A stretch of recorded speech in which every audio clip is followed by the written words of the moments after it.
Senhoras e senhores, vamos começar então mais um encontro de direito administrativo e o tema de hoje é órgãos públicos. Você que está aqui desde a primeira aula, esta é a nossa quinta aula de um pacote contendo 8 aulas, onde o tema é organização administrativa.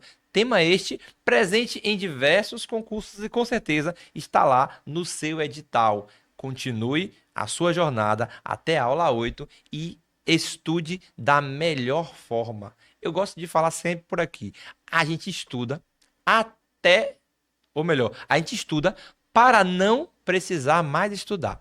É para você encarar isso aqui com toda a seriedade, anotar um bocado, repetir um bocado, e logo depois que você entendeu tudo bonitinho, não precisa mais ir para outros lugares. Não é recomendado, depois dessa aula, pegar outras aulas do mesmo tema. Se você quiser, tranquilo, mas acaba sendo uma perda de tempo. E você sabe que tempo para concurseiro é uma ferramenta valiosíssima. Então, pegou o conteúdo que está aqui, copiou tudo, fez as questões constantes no nosso material e conseguiu entender o conteúdo, acabou. Você só precisa periodicamente, estar passando o olho por cima dessas folhas que você está anotando e daí em diante aguardar a sua prova, tá bem? Você que ainda não sabe, este conteúdo, este que eu vou te apresentar agora, ele faz parte de um livro. Neste livro são 8 folhas e no meio de cada folha um pacote de questões relativas ao conteúdo da folha.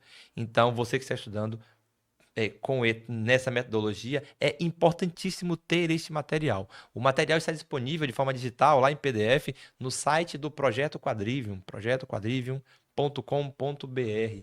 E este material do escrito, esse material do teórico, essa folha com os desenhos, com os mapas e tal, ele vai estar disponível aqui no seu vídeo. Se você está assistindo esse vídeo pelo YouTube, ele está aqui embaixo, logo no seu comentário, o link do Drive. Clicou nele, vai ser levado lá para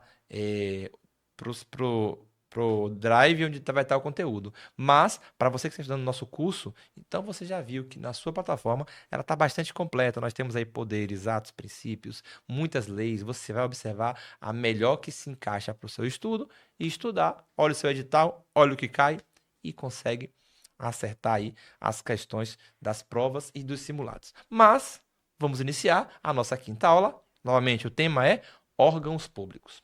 Como já vimos em outro momento, este material que está do lado de cá, do lado de cá, olha ele aqui. Este conteúdo, ele já tem sido visto, né? Da aula 1, 2, 3, 4, agora na aula 5. E você já viu esse desenhozinho já passando aqui pelo material. Nós falamos que aqui é o nosso estado, tá bem? Dentro dele, eu tenho a chamada estrutura organizacional. Eu tenho no topo aqui o chefe do executivo, aqui abaixo os ministros ou secretários e aqui embaixo os órgãos. Na aula 4, nós falamos que esta é a administração pública em sentido estrito e esta é a administração pública em sentido amplo. Aqui eu tenho o governo, aqui eu tenho a administração. Mas tanto no governo quanto na administração, nós temos órgãos públicos, que não são nada mais, nada menos do que unidade de competência. É como se fosse o seu corpo, por exemplo. A minha mão é um órgão do meu corpo. E não é o meu corpo, ela é uma parte integrante do meu corpo. Certo? Então, assim como a Polícia Militar da Bahia é uma parte da Bahia, assim como a Polícia Rodoviária Federal é uma parte da União, assim como vários outros órgãos compõem o corpo do Estado ali representado, tá bem? Então, nós temos nas questões nomes que podem cair para os órgãos públicos. Por exemplo, feixe de competências. Outro exemplo, plexo de competências ou centro de competência. Se você for fazer as questões e encontrar alguns desses nomes aqui, ou unidade de competência, estamos falando aqui do órgão público. Algumas características são importantes para falarmos dos órgãos públicos. A primeira delas é que quem cria órgão não é decreto. Muito cuidado com isso, bastante recorrente também. Lei cria órgão e a mesma lei extingue órgão. Não cabe na questão dizer que decreto ou portaria vai ser feita para extinção de um órgão. Não, não, não. É a lei quem cria e é a própria lei quem extingue. O Carvalho Filho chama este evento de criação ou extinção de órgão de atos de transformação e de reengenharia.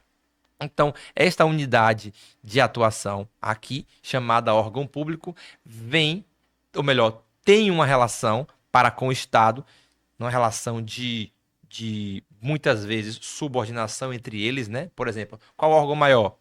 Hoje, o órgão maior, Governadoria do Estado da Bahia. Abaixo dele, subordinado a ele, eu tenho as secretarias. Subordinado à secretaria, eu tenho os órgãos. Então, a relação que há entre o órgão e o Estado, de um modo geral, é uma relação pautada por um princípio chamado princípio da imputação volitiva. Gente, para tudo que está fazendo e preste atenção nessas duas palavrinhas, porque você vai ver muito nas questões. Muito, muito, muito. O órgão tem uma relação para com o Estado, órgão Estado, que está balizada, está pautada, está baseada num princípio. Qual é o nome do princípio? Princípio da imputação volitiva. O que é imputar? Imputar alguém fato de crime, é dizer que alguém é criminoso. Imputar é passar para a pessoa algo que é seu, por exemplo. E o que você vai imputar, Danilo? Imputar a vontade. Quando eu falo que o policial tá lá na rodovia, mandou abordar, viu que estava armado, atirou e conseguiu abater o inimigo ali, você tem uma ação não da PM, mas do Estado. Porque a vontade do órgão é a vontade do Estado, tá? A relação está pautada por que princípio? Princípio da imputação volitiva. E deste princípio, nasce uma teoria chamada teoria do órgão. A teoria do órgão diz que o órgão é parte integrante do corpo doente ou da entidade, olha só, e manifesta a sua vontade. Por ser parte do corpo do robô e manifestar a sua vontade, estamos de frente à teoria do órgão, que está baseada no princípio da imputação volitiva. Danilo, essa é a única teoria que existe? Não. Existem outras teorias que também são relevantes e volta e meia caem em questão. E nós iremos entender quais são elas. Mas antes de entendermos quais são elas, você vai dar uma pausa rapidinho no seu material e vai copiar o que eu circulei agora. Pausa rapidinho, copia agora, vai lá. Pronto. Você pausou, você copiou, seu material está em construção e nós estávamos falando sobre o princípio da imputação volitiva, que diz que a vontade do órgão é imputado ao Estado, né? Porque o órgão é parte integrante. Mas existe uma relação entre coisas, né, baseadas na teoria do mandato, teoria da representação e teoria da identidade.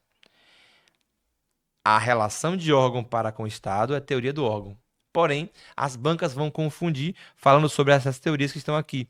E você precisa conhecer elas, porque volta e meia ela vai cair para você, tá bem? A teoria do mandato é simples. Imagine que você mande seu sobrinho no mercado comprar uma banana. Você fala assim, meu sobrinho, tome o dinheiro, compre lá uma dúzia de bananas. Ele vai chegar no mercado e falar, ó, ô senhor, eu estou aqui porque meu tio mandou eu vir aqui. Ele é o mandante e eu sou o mandatário, tá? Na teoria do mandato, eu tenho de um lado um mandante e do outro lado um mandatário. Outra relação que nós temos, chamada representação, é o seguinte: você está cansado, indisposto, você não quer sair, quer ficar em casa descansando. Sua mulher fala assim: rapaz, vamos sair, tô cansado. Vai lá, me represente. E aí ela chega na festa ou na igreja e fala assim: olha, eu estou aqui representando meu marido que agora está indisposto, não pôde vir. Então, ela é uma pessoa, você é outra pessoa, você é a quem está sendo representado, né? E ela é a representante, tá bem? Então, na teoria da representação, de um lado eu tenho representado, outro representante. Na teoria do mandato, de um lado eu tenho um mandante, outro mandatário. Outra teoria também comum é a teoria da identidade. Na teoria da identidade, diz que órgão e Estado são uma única unidade inseparável. Essa teoria não é válida porque se a PM da Bahia é o Estado e o Estado é a PM da Bahia, quando a PM da Bahia acaba, o Estado acaba. Isso não é verdade, porque o Estado tem outros órgãos. A teoria que nós usamos para falar de órgão e Estado, não é o mandato, não é a representação e nem é a identidade. O nome da teoria é teoria do órgão, baseado no princípio da imputação volitiva. Não pode ser mandato, sabe por quê? Porque para o órgão ser o mandante, ele precisa ter personalidade jurídica própria. Porque um mandante, ele tem que ser uma pessoa. Sabe aquele sobrinho que você mandou ir comprar lá as bananas? Aquele sobrinho é uma pessoa. Está te representando. Ele tem um CPF e tu tem um CPF. E como tu tem um CPF e ele tem um CPF, então ele é o representante e você é o representado. Sabe a questão desculpe, do mando, né? Do mandato. Sabe que a sua mulher, por exemplo, vai na igreja e te representa? Então, sua mulher é a representante e você é representado. Vamos voltar. Sabe o seu sobrinho que você mandou comprar as bananas? Pronto. Quando chega lá, ele é uma pessoa que tem um CPF. E ele é o mandatário. E você é o mandante. Confere? Então, mandante e mandatário precisam ter pessoas envolvidas. Representante e representado precisam ter pessoas envolvidas. E o que faz com que a relação do órgão com o Estado, a relação da PM com a Bahia não seja mandato ou mandante, é que a PM é um órgão. E órgão não tem personalidade jurídica própria. Esta, gente, desta folha, sem dúvida, é a informação mais importante. Todas têm o seu grau de importância, mas desta folha, desta página, deste assunto, que é órgãos públicos, esta informação é imprescindível. Preste bastante atenção. Repete comigo sua casa aí. Órgão não tem personalidade jurídica própria. Só mais uma vez, só mais uma vez. Órgão não tem personalidade. Órgão não é uma pessoa. Órgão é uma, olha só, parte integrante de uma pessoa. O órgão não é uma pessoa, porque órgão não tem personalidade jurídica própria. E não só isso, órgão não tem patrimônio próprio.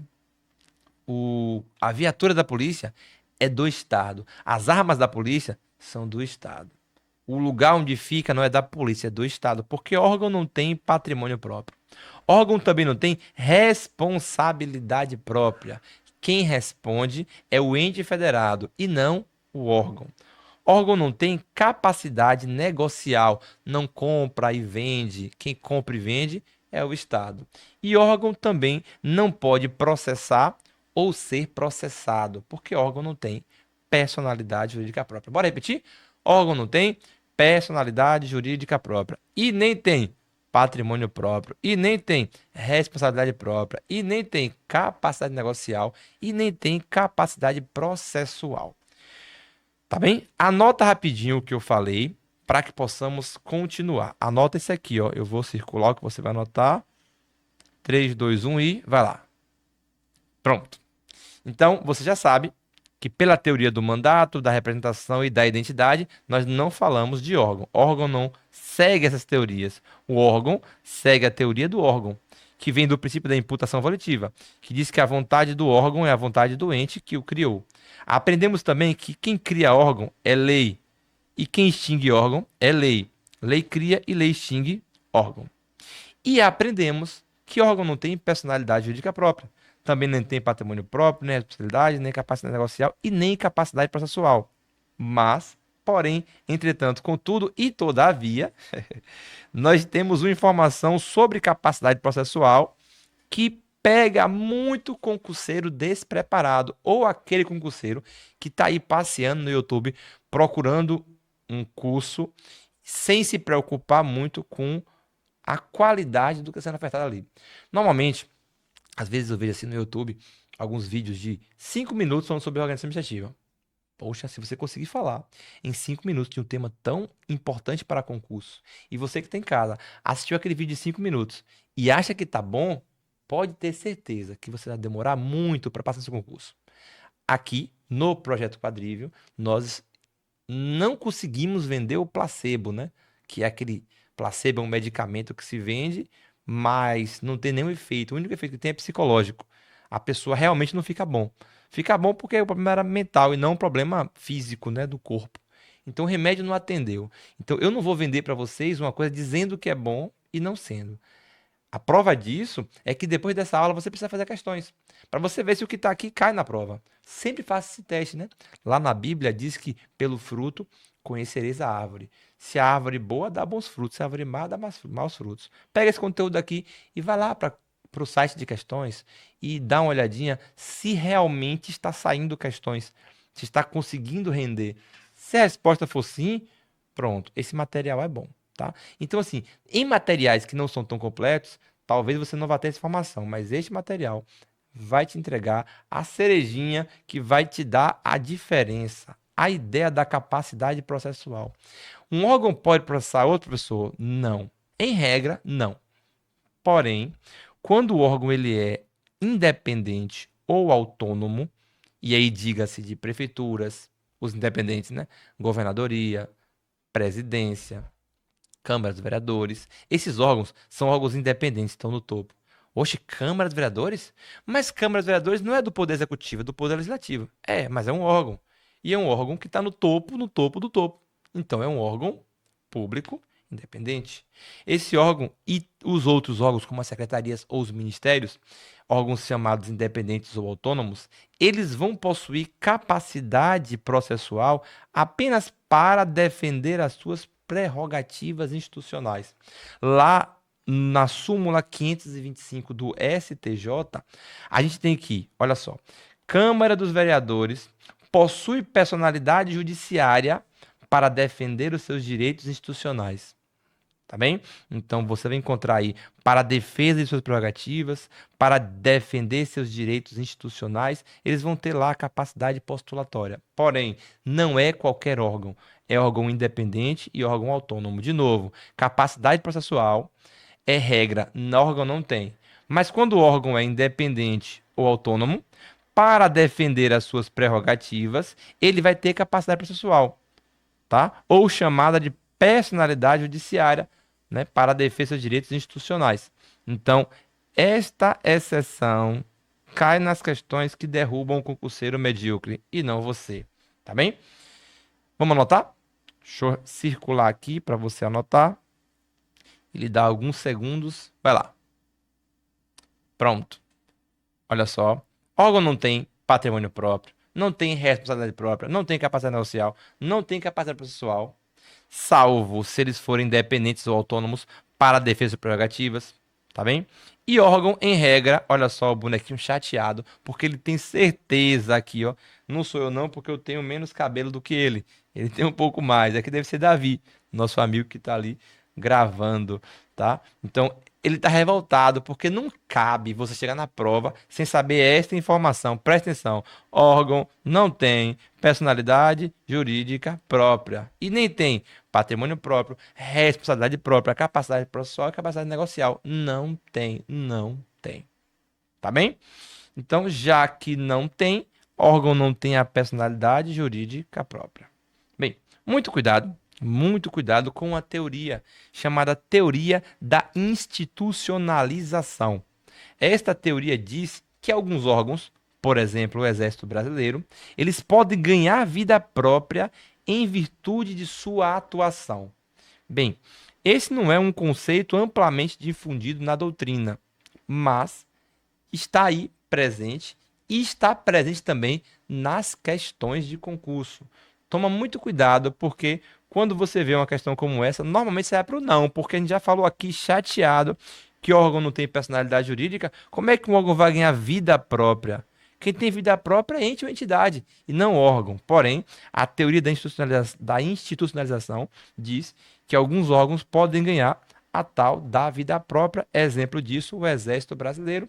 E você vai copiar o conteúdo que nós entendemos agora. Copia rapidinho para continuarmos. Beleza, beleza. Nós estamos falando de órgãos públicos. Falamos que os órgãos são chamados de feixe de competências, plexo de competências, centro de competências. Falamos que a teoria não é do mandato, nem da repressão, nem da identidade. Falamos que a teoria é chamada teoria do órgão, que vem desse princípio aqui. Falamos que lei cria, que lei extingue. E agora nós iremos entrar na classificação dos órgãos. Vamos entender o que seria esta tal de classificação dos órgãos. Classificar os órgãos com base em características dos órgãos. Por exemplo, se eu chegar aqui e observar. Eu tenho uma posição, né? Dentro do Estado, eu tenho uma posição. Assim, assim, assim, assim, assim. Os órgãos podem ser classificados de forma hierárquica aqui, ó, com base na sua posição. Então, quando eu falo de posição estatal, eu tenho os órgãos no topo, o independente, depois os autônomos, depois os superiores e depois os subalternos. O bizu, independente, autônomo, superior, subalterno, eles são compilados numa tecla. Ó, vão ter várias classificações. E classificação é uma paradinha meio difícil de se gravar. Você vai lá, copiar, copiar, copiar, copiar, repetir, repetir, copiar, copiar, repetir, repetir. Mas, se você pegar um bizu, você pegar um gatilho, um ganchozinho, você consegue lembrar. E para trazer para você esse gancho, esse gatilho, nós desenvolvemos essa técnica. Quando eu falar de classificação, em vez de se lembrar da classificação, você vai lembrar de 5 botões. Um botão, 2, 3, 4, 5. É mais fácil gravar todas as classificações ou gravar os botões? Os botões.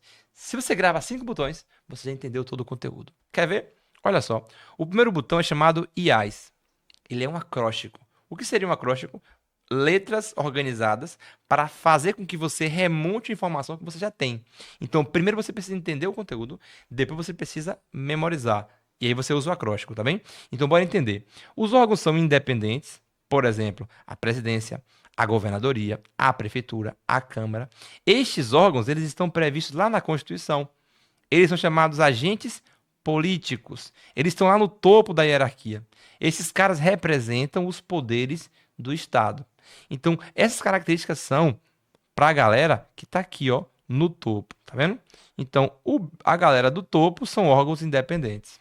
Logo em seguida, eu tenho essa galerinha de cá, os ministérios e as secretarias, chamados órgãos autônomos. Eles são a cúpula da administração, eles possuem ampla autonomia administrativa, financeira e técnica, e eles são considerados agentes políticos, características que nós temos para os órgãos que são autônomos.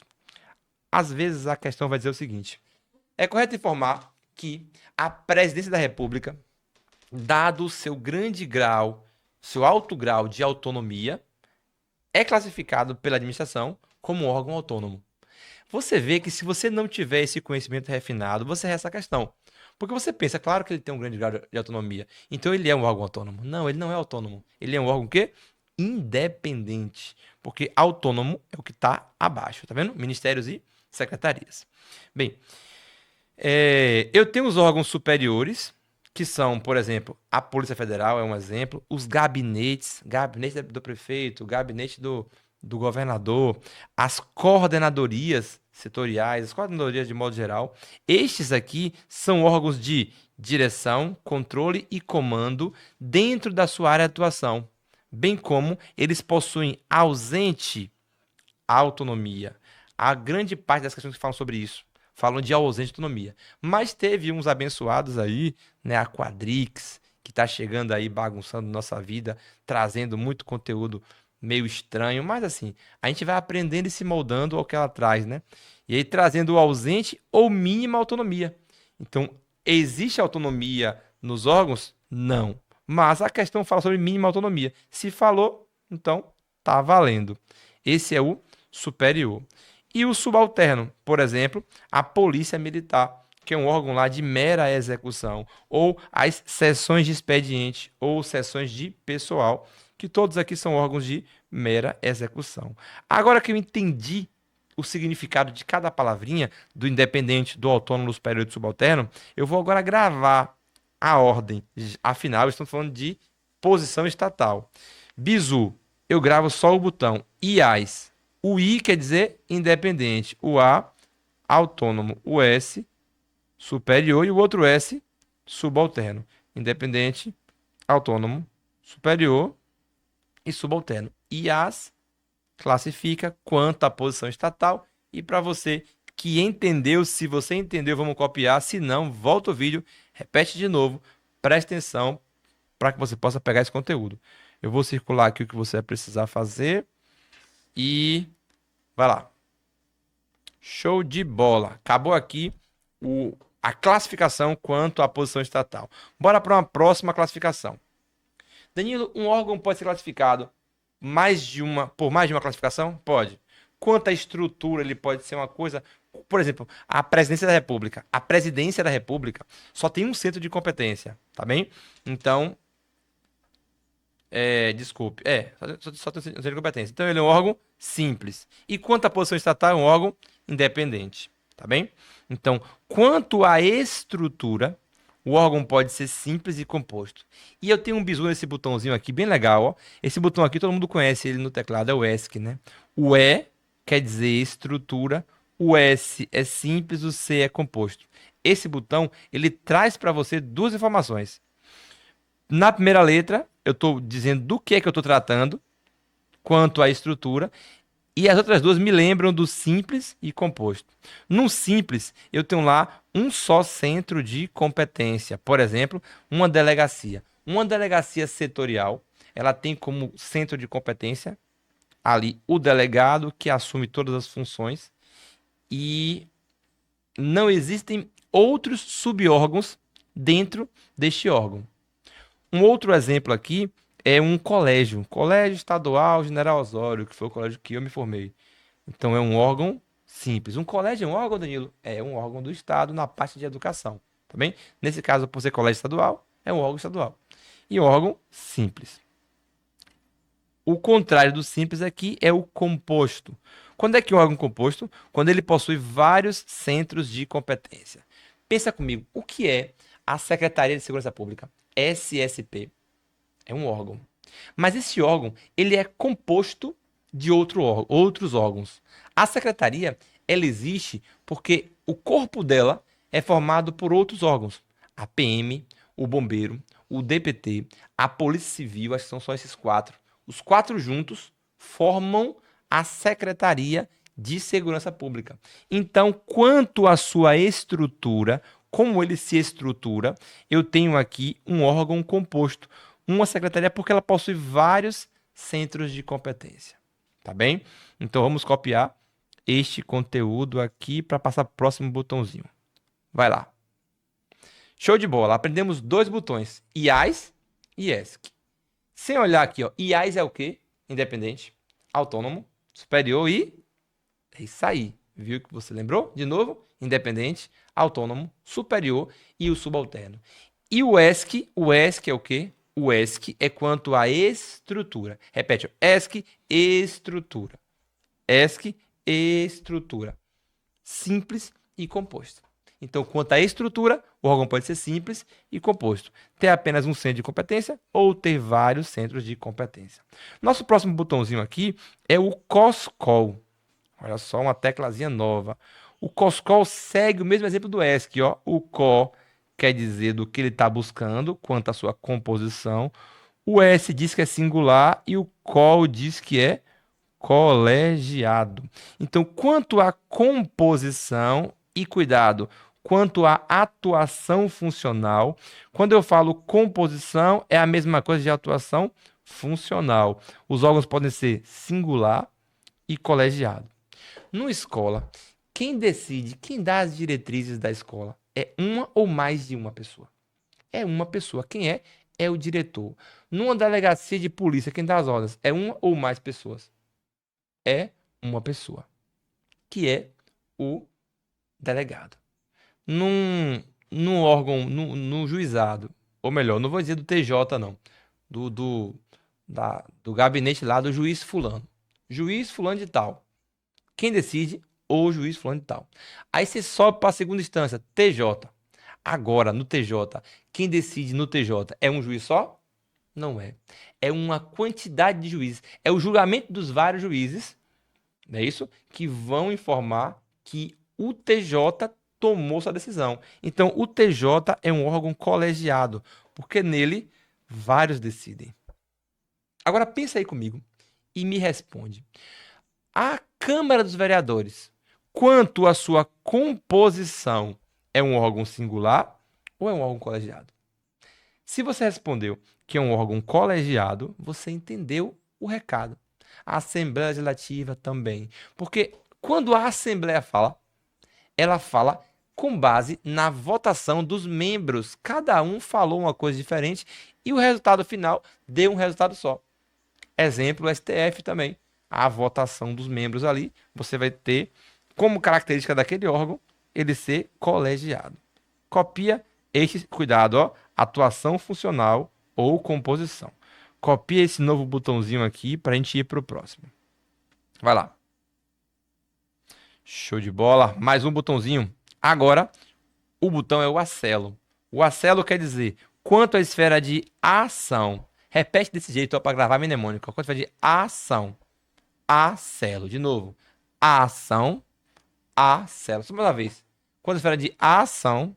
Acelo. O que é acelo? A é a ação. O CE quer dizer central e o LO quer dizer local.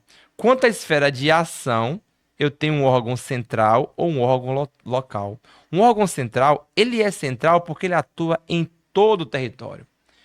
Vamos voltar para o colégio estadual, que foi o que eu saí, que é o General Osório. Este colégio atua na Bahia ou ele atua em Feira de Santana, na Serraria Brasil, mais precisamente ali na rua Castro Alves. Ele atua para as pessoas do bairro dali. Então, uma policlínica, por exemplo, ela atua onde? Em um lugar. Policlínica do Jorge Américo, atua no Jorge Américo. Se você mora em outra cidade, você vai para outra policlínica, tá bem? Mas a Secretaria de Educação, ela atua aonde? Na Bahia toda. Onde tiver Bahia, tem Secretaria de Educação, tem Secretaria de Segurança, tem esses órgãos que são centrais. Órgão central atua em todo o território. Órgão local atua em parte do território. Uma secretaria vai atuar no território todo. Uma policlínica vai atuar em parte do território. Isso é bem tranquilo, né? Então lembra, ó, ação, acelo. Acelo, celo, central e local. Copia mais uma vez aí esse conteúdo. Show de bola. Vamos para o nosso último botão. O último botão fala quanto à função. Na função, eu tenho que memorizar o CCA. Então, o botão vai ser mudado. E vai ficar estranho, vai ficar assim, ó, função. F-U-N-C-C-A-O. E escreve função com CCA de vermelho, tá vendo? Para que você possa entender que o CCA são as letras que você vai usar para informar quando a questão te trouxer. Quanto à função, os órgãos podem ser classificados como consultivo, de controle ou órgão ativo. Exemplo. O presidente, ele precisa deliberar. Para ele deliberar, é obrigatório que ele vá ter o parecer do Conselho Nacional da República, né? O Conselho da República. O Conselho da República é um órgão? É. O Conselho deu um parecer para o presidente. Esse parecer deverá ser obrigatoriamente ouvido pelo presidente? O presidente vai ter que pegar ele, vai ter que observar ele, mas a decisão administrativa não necessariamente está ligada ao parecer. O parecer é um órgão, o parecer é um ato, né, necessário para que o ato governamental tenha uma eficácia maior, tá bem? Mas é um ato de um órgão consultivo. Por exemplo, na Bahia eu tenho a Procuradoria Geral do Estado, que dentre outras funções, há a função de oferecer os pareceres para decisões governamentais. A Procuradoria deverá ser consultada para tomar decisão. Então, o órgão consultivo é aquele que é usado para ser consultado para determinadas decisões, tá bem? E o órgão de controle, Danilo, me diga aí. Quem é que controla as ações do Poder Executivo? O Executivo está gastando à vontade. A função dele é investir o dinheiro público para melhor atender ao interesse público, cuidando do bem-estar social. Só que o Poder Legislativo, lá no sistema lá de freios e contrapesos, a gente vai encontrar que ele tem a função de usar prerrogativas, né, das formas atípicas ou típicas, para frear o outro poder caso haja um excesso. Por exemplo, quem é que cuida e fiscaliza as contas públicas é a Câmara dos Vereadores. Aí na sociedade, com certeza você já viu, né? Você que está estudando para concurso, você precisa estar lendo sempre as notícias, né? Já viu que a Câmara dos Vereadores, em algum momento, apreciou as contas da prefeitura. Por que isso? Do governo, né? Da prefeitura, de modo geral. Porque a Câmara dos Vereadores, ela tem a função de fiscalizar a prefeitura. Só que ela o faz através de um órgão chamado Tribunal de Contas. Aqui na Bahia nós temos o Tribunal de Contas do município, que vai apreciar as contas e exercer um controle do poder legislativo para com o poder executivo. Então, o Tribunal de Contas é um exemplo de órgão de controle. E os demais órgãos que não se encaixam aqui são órgãos ativos. Tá bem? Copia rapidinho para a gente poder fazer o nosso resumão e finalizar com a última informação. Perfeito. Vamos lá. Olha só como ficou bonito o seu material, tá vendo? Bem completo. Nós começamos a falar sobre órgãos, falamos da teoria do órgão, falamos da teoria do mandato, representação e identidade, mas a que cobra na relação de órgão/Estado é a do órgão. E olha que interessante, você sabia que a relação do agente para com o órgão não é da teoria do órgão? A ação do agente para com o órgão é a teoria da representação. O agente representa o órgão. O órgão manifesta a vontade do Estado. Logo, a vontade do agente é do órgão, que é a vontade do Estado. Mas a relação de órgão para com o Estado, né? De pessoa para com o Estado, né?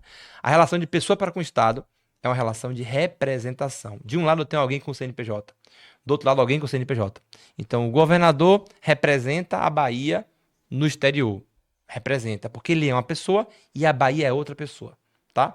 Então, o governador, o comandante-geral, que faz parte do órgão Polícia Militar, representa o Estado fora. Estado, uma pessoa jurídica. Pessoa, uma pessoa física. Os dois têm personalidade jurídica, então a relação entre eles é a teoria da representação. Órgão e Estado. A PM vai falar em nome do Estado? Não, porque a PM é parte integrante do Estado, tá bem? Então, a teoria da representação, teoria do mandato, teoria da identidade. Aprendemos como informação importante que o órgão não tem personalidade jurídica, mas ele não vai ter patrimônio próprio, responsabilidade própria, capacidade social, porém, capacidade processual vai acontecer para órgãos independentes e autônomos, quando para defesa de prerrogativas. Aprendemos que existem órgãos que podem ganhar vida própria, como exemplo, o Exército Brasileiro, em virtude de sua atuação. Teoria da institucionalização. Classificamos os órgãos quanto à posição estatal, quanto à estrutura, quanto à composição ou atuação funcional, quanto à esfera de ação e quanto à sua função. Quanto à posição estatal, IAS, independente, autônomo superior e subalterno. Quanto à sua estrutura, ESC. Estrutura, ESC, simples e composto. Quanto à sua composição, COS/COL, singular e colegiado. Quanto à esfera de ação, ACELO, central e local. Quanto à sua função, CCA, função, CCA, consultivo, de controle e ativo. Bora fazer uma questãozinha assim rápida, assim, de cabeça. O Colégio Estadual General Osório, colégio em Feira de Santana, quanto à sua composição, se classifica como um órgão simples, pois possui um só centro de competência. Certo ou errado? Errado, porque composição não é simples. Composição é COSCOL, ou é singular ou é colegiado. Tá bem? Quanto à posição estatal, os órgãos podem ser classificados como central, local, constitutivo de controle ativo. Certo ou errado? Errado, porque posição estatal é IAS. IAS é independente, autônomo superior e subalterno. Eu sei que este conteúdo, por ter uma variação de doutrinas diferentes, se a banca utilizar uma doutrina minoritária ou específica, você pode encontrar alguns problemas com relação à classificação, mas o que está aqui tem por base as últimas questões aí dos últimos 5 anos. Então nós temos aí muita coisa compilada com ênfase nos doutrinadores mais relevantes do Brasil. Então talvez você encontre um acréscimo. Podemos classificar os órgãos de alguma outra forma, mas as questões vão cobrar mais o que está desenhado aqui para nós, tá bem? E vem cá, Danilo, o Ministério Público, a Defensoria Pública e a Advocacia Geral da União, eles não fazem parte da estrutura organizacional, né? Não fazem. Eles compõem as funções superiores de Estado, né? As funções essenciais da justiça. Isso. E olha só, eu coloquei eles aqui embaixo já de propósito. Os órgãos superiores de Estado, cuidado com isso. Os órgãos superiores de Estado não quer dizer que eles são classificados como órgãos superiores, tipo APF, tipo gabinete, não. O nome parece, mas é órgão superior de Estado. Eles não estão dentro da estrutura. Eles fazem parte do Estado, mas eles não estão subordinados, por exemplo, ao governador ou ao presidente, tá bem? Então, esses órgãos superiores de Estado são eles a AGU, a Defensoria Pública, o Ministério Público, né? Esses órgãos aqui, esses três, eles são classificados junto lá com o Tribunal de Contas como órgãos independentes. Eu vi uma questão falando algo diferente, porém, a doutrina majoritária informa que são classificados como órgãos independentes quanto à posição estatal, tá bem? Então, copie esse conteúdozinho aqui e vamos então para a finalização da nossa aula. Show de bola. É isso. Finalizamos aqui o nosso conteúdo. Aprendemos a classificar, aprendemos a relação do órgão, aprendemos sobre o que o órgão tem ou não. Concluímos nosso conteúdo. Eu espero que eu tenha contribuído com a sua aprovação. Se você não entendeu, volta, assiste de novo, anota tudo e vai fazer questões. Mas, qualquer dúvida, eu estou disponível. Vou deixar aqui, logo abaixo, 3 questões. Assim que você terminar esse curso, essa aula de hoje, você vai lá e responde as 3 questões para ver se o seu conteúdo tá, como diz aqui na Bahia, batendo certo. Bate certo. Valeu? Então eu te aguardo lá nos comentários. Até a próxima. Pessoal, olha só. Ao final da aula, na parte inferior à direita, nós deixamos uma informação, né? Falando que os órgãos como o Ministério Público, o Tribunal de Contas, a AGU e a Defensoria são órgãos independentes. Esse é o posicionamento que eu gosto de trabalhar, tá? E por sinal, olha só esta questão que eu separei para vocês e veja só qual o gabarito com base no que a gente estudou. Olha só. A banca é a Fundatec, uma questão bem atual, certo?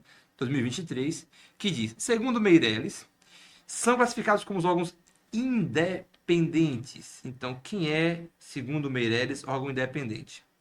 A Presidência da República, ok. Governadorias, ok. Estados, ok. DF, ok. E as prefeituras, ok. A gente já sabe que o 1 tá certo, né? Tchau, letra D. Ops. Só letra D. 2.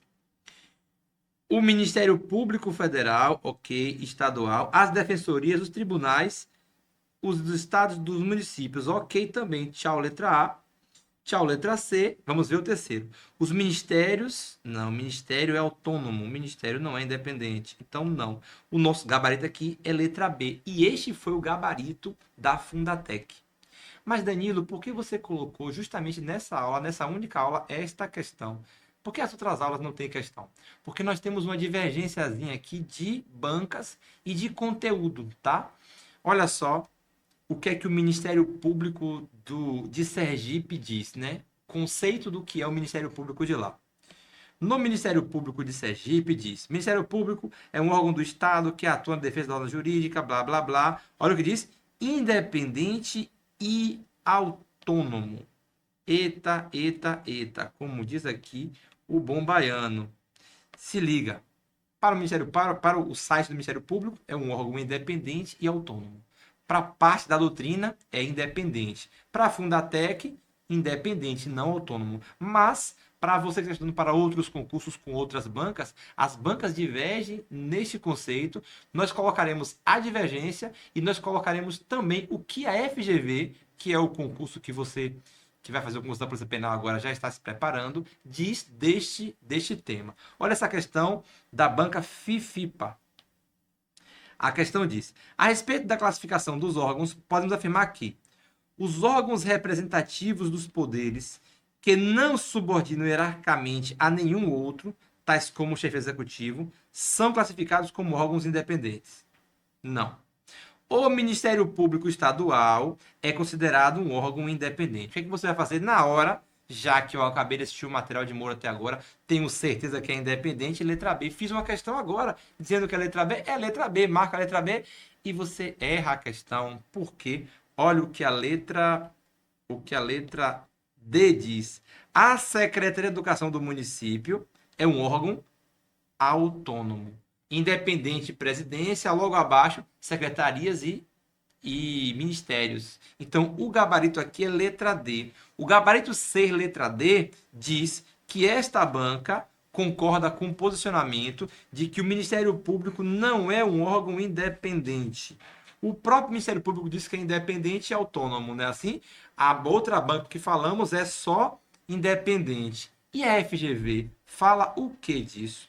Eu trouxe para nós aqui uma questão da FGV. Faltou só o caputzinho, mas ela é da FGV. Olha só. Com base na teoria do órgão, pode-se definir órgão público como uma unidade que congrega atribuições exercidas pelos agentes públicos que o integram com o objetivo de expressar a vontade do Estado. Relações de critérios para classificar órgãos públicos conforme a posição estatal, com seus respectivos exemplos. Independente. Quem seria independente? Independente seria as casas legislativas. Tchau, letra C. Tchau, letra D. Tchau, letra E.